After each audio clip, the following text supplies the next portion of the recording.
नमस्कार, मैं हूं आपके साथ स्नेहित। आयोन भारत देख रहे हैं आप। उत्तर प्रदेश की राजनीति एक बार फिर से करवट लेती दिख रही है और इस करवट के केंद्र में हैं स्वामी प्रसाद मौर्य। कभी बहुजन समाज पार्टी यानी कि बीएसपी के सबसे ताकतवर नेताओं में शुमार रहे मौर्य आज एक बार फिर मायावती की तारीफ करते नजर आ रहे हैं। दिलचस्प बात यह है कि वही स्वामी जिन्होंने 2016 में मायावती पर टिकट बेचने जैसे गंभीर आरोप लगाकर पार्टी छोड़ दी थी, अब न केवल मायावती को यूपी का सबसे अच्छा मुख्यमंत्री बता रहे हैं, बल्कि बीएसपी के नए चेहरे आकाश आनंद को भी बधाई और सलाह दे रहे हैं कि उन्हें पार्टी में और महत्व मिलना चाहिए। ये सब ऐसे समय पर हो रहा है जब भाजपा और सपा आमने सामने है। कांग्रेस धीरे धीरे गठबंधन की ओर बढ़ रही है और बीएसपी अपने वजूद की लड़ाई लड़ रही है।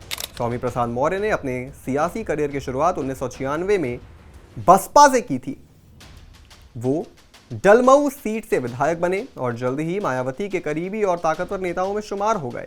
मायावती की सरकार में उनका काफी रुतबा था, लेकिन 2012 में जब बीएसपी सत्ता से बाहर हुई तब स्वामी की पकड़ जो है वो भी ढीली पड़ने लगी। 2014 में लोकसभा चुनाव में बसपा को एक भी सीट नहीं मिली और पार्टी में टूट फूट शुरू हो गई।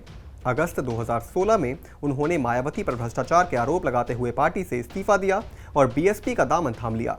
2017 में बीजेपी की जीत के बाद योगी सरकार में वो मंत्री बने, लेकिन 2022 के विधानसभा चुनाव में पहले बीजेपी से मोहभंग हो गया। उन्होंने मंत्री पद छोड़कर सपा ज्वाइन कर ली। न तो अपनी सीट जीत सके, ना ही पहले जैसा सियासी कद मिला।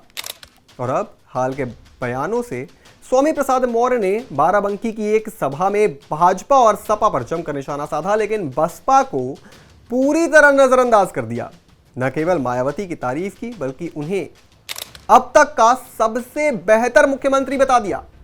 इसके एक दिन पहले उन्होंने बीएसपी के नेशनल कोऑर्डिनेटर आकाश आनंद को बधाई दी और उनके भविष्य की तारीफ करते हुए कहा कि उन्हें पार्टी में और महत्व मिलना चाहिए।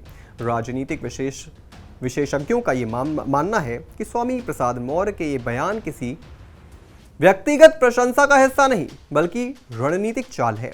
माना जा रहा है कि वो बीएसपी में वापस जाना चाहते हैं और इसका सॉफ्ट सिग्नल दे रहे हैं। ये बात तब और अहम हो जाती है जब उनका खुद का जनता पार्टी और लोक मोर्चा गठबंधन अब तक कोई बड़ा सियासी मुकाम हासिल नहीं कर पाया है। अब सवाल उठता है कि अगर मायावती और स्वामी प्रसाद मौर्य साथ आते हैं तो क्या होगा। तो यदि मायावती और स्वामी प्रसाद मौर्य फिर एक मंच पर आते हैं तो इसका असर यूपी की जातीय और दलित ओबीसी समीकरणों पर जरूर पड़ेगा। स्वामी का प्रभाव खासकर गैर यादव पिछड़ी जातियों में है, जिनमें कुर्मी, मौर्य, शाक्य जैसी जातियां प्रमुख हैं। ये जातियां परंपरागत रूप से या तो बीजेपी को वोट करती हैं या फिर सपा को। वहीं बसपा की कोर वोट बैंक दलित समुदाय विशेषकर जाटवों में है। यानी अगर ये दोनों नेता साथ आते हैं तो भाजपा को गैर यादव पिछड़ों में नुकसान हो सकता है, क्योंकि 2017 और 2019 में मायावती ने इसी वर्ग के सहारे बड़ा जनादेश हासिल किया था। सपा को भी चोट पहुंचेगी, क्योंकि उसने 2022 में गैर यादव ओबीसी वोट बैंक को जोड़ने की रणनीति अपनाई थी, जिसमें स्वामी प्रसाद मौर्य जैसे नेता मददगार साबित हो सकते हैं, लेकिन उनका असर सीमित रहा। कांग्रेस के लिए यह गठजोड़ वैसे भी कोई सीधा खतरा नहीं बनेगा, क्योंकि कांग्रेस की स्थिति यूपी में काफी कमजोर है। बसपा के पास इस समय पुराने मजबूत चेहरे नहीं बचे हैं। पार्टी लगातार पिछड़ रही है और 2024 के लोकसभा चुनाव में भी प्रदर्शन बेहद खराब रहा।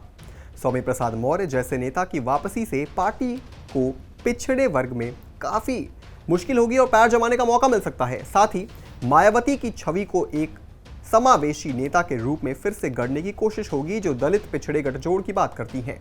यही मॉडल 2007 में बसपा को सत्ता तक ले गया था। हालांकि अब देखना दिलचस्प होगा कि आने वाले वक्त में मायावती दोबारा स्वामी प्रसाद मौर्य पर भरोसा करती है या नहीं, या ये अंतिम ऑप्शन जो स्वामी प्रसाद मौर्य के लिए बचा है वो भी खत्म हो जाएगा। इस पूरी खबर पर आप क्या सोचते हैं दोस्तों, हमें कमेंट बॉक्स में जरूर बताएं।